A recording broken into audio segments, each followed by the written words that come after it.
How's it going, everybody? It's Jon-Bon Zombie. Um, I wanted to tell you guys um,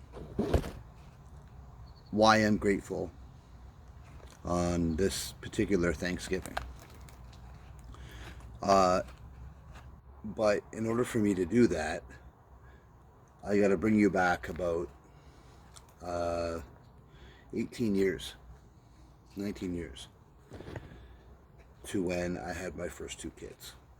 I had my first two kids in between 2003 and 2004. They're 18 months apart. Me and their mother ended up breaking up, as a lot of people do. And, I did the whole my kids on weekends thing, paid my child support, weekend father. And honestly, I wasn't satisfied with that, but I just couldn't be with their mom, right? So in 2007, when I started dating someone else, we ended up getting married. She had three kids of her own, and my ex-wife,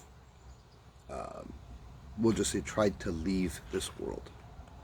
And I ended up getting custody of my children. But I had to fight in court for 18 months in order to get custody of my kids. Because I'm a man. Okay? I want to make that clear. It's because I'm a guy. So I ended up getting my custody of my children. Fast forward a couple of years, I am now separated from my wife and living on my own with my two boys, raising them on my own. And,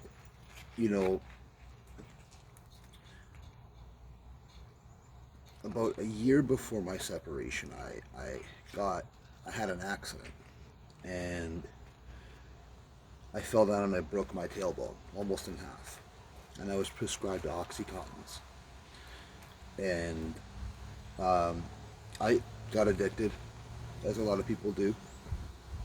95% of the people who take Oxycontin that's prescribed to them end up getting addicted. I'm pretty sure that's the statistic of it. So, at the time, I didn't know what Suboxone or methadone was. I had no idea. So I tried to do it on my own, right? I even tried to go to rehab, and nothing worked. She filed for divorce, and that was that. So now I'm living on my own with my two boys, and I'm struggling to stay sober. And I'm going to meetings. I got a sponsor. I'm doing everything correct. And, I had some very dark days where, I expressed, that I was depressed. And my ex-wife decides to turn around and call Children's Aid on me. And without question, my kids were taken away from me. So that set me down a downward spiral, if you will, of hell. It was absolute hell I was living in. And, to take responsibility for my part in it, I wasn't sober after my kids got taken away. And hey, to CAS's credit, CPS, it's CAS in Canada, it's CPS in the States, but I live in Canada. So to CAS's credit, fine. But they were stringing me along where they were like, okay, if you could stay sober for 3 months, we will start visits. I would do that, and then they would deny me, which would send me down into another downward spiral every time I was denied. So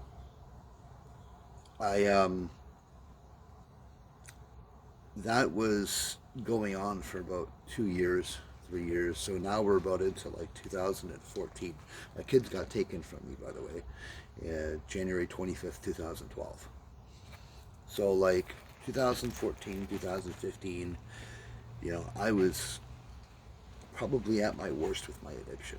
I was actually homeless in between 2000, the end of 2014 until September 6th, 2016.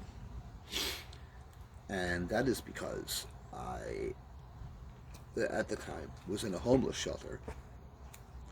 And, you know, I don't want to, I don't want to glorify what I was doing, or, you know, but I, I ended up getting an infection in my arm, if you know what I'm saying. And that infection was headed to my heart. My arm was like 3 times its size, and I was rushed to the hospital. And when the doctor took a look at my hand, he said 2 things to me. He said, number one, you have 12 hours to live. In 12 hours, that infection's going to head to your heart. It's going to stop your heart. That is, if I can't find a surgeon to help you right now, we have to amputate immediately. So it was this hand. Okay? There's the scar from my surgery.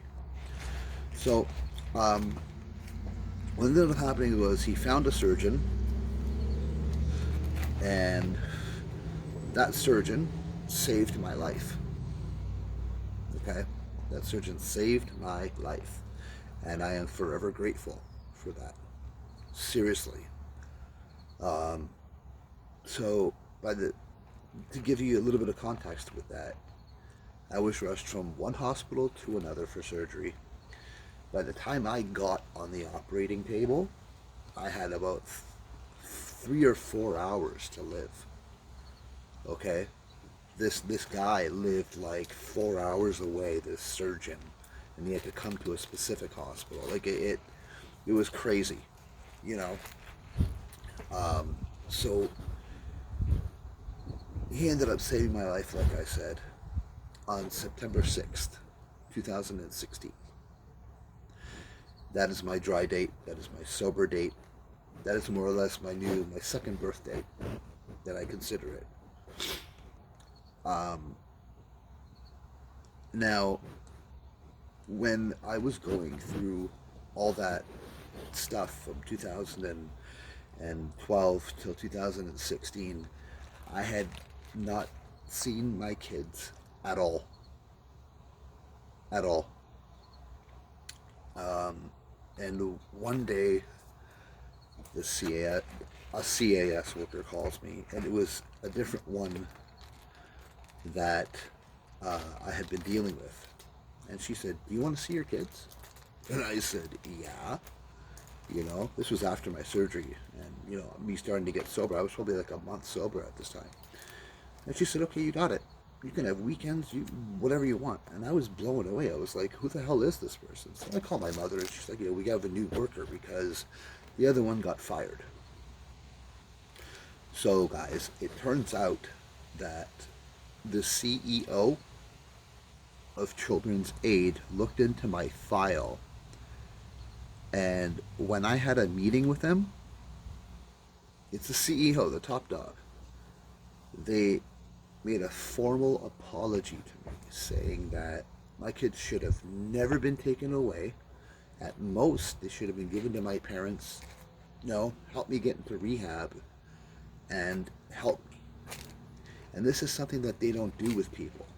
Now, granted, listen, I know it's my fault for doing the drugs that I did, or like whatever, like completely, like I understand that, like, totally. I own that. It's just that, you know, I feel like there are people, like genuinely good parents, that get caught up in situations, that have mental health issues, that don't know how to deal with it, like myself back then, that get dragged down into a downward spiral that they can't get out of. And that's what happened to me. And so,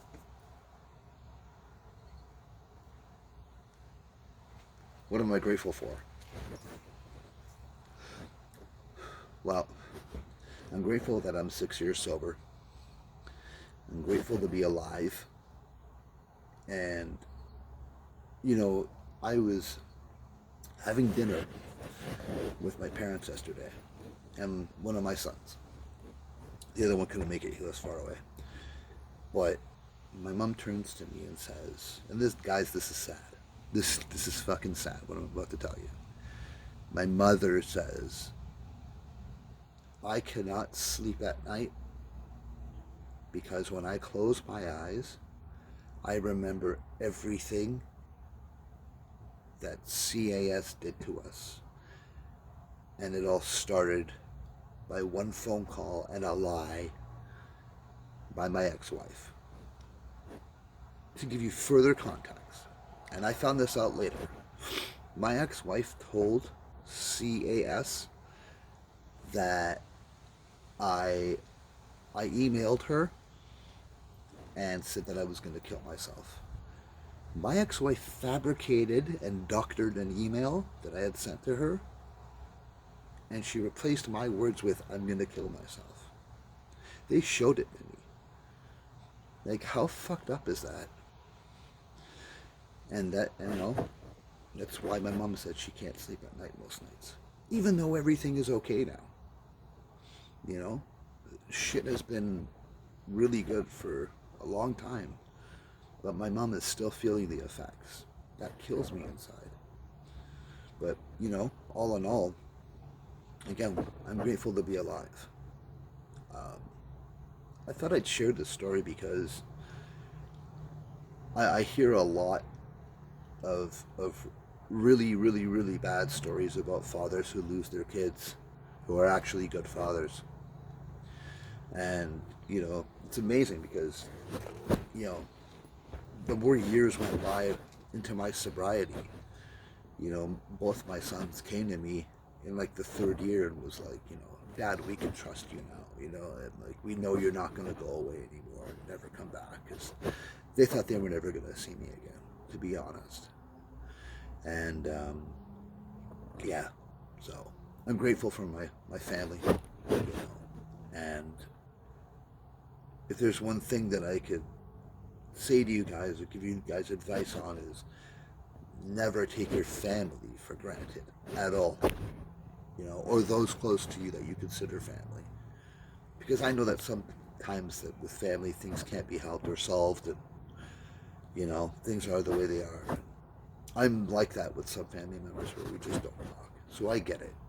But if there are people that are close to you that you consider family, don't ever take them for granted, man. If you have an issue or a problem, or don't ever think that you're a pussy for speaking out about something that you feel.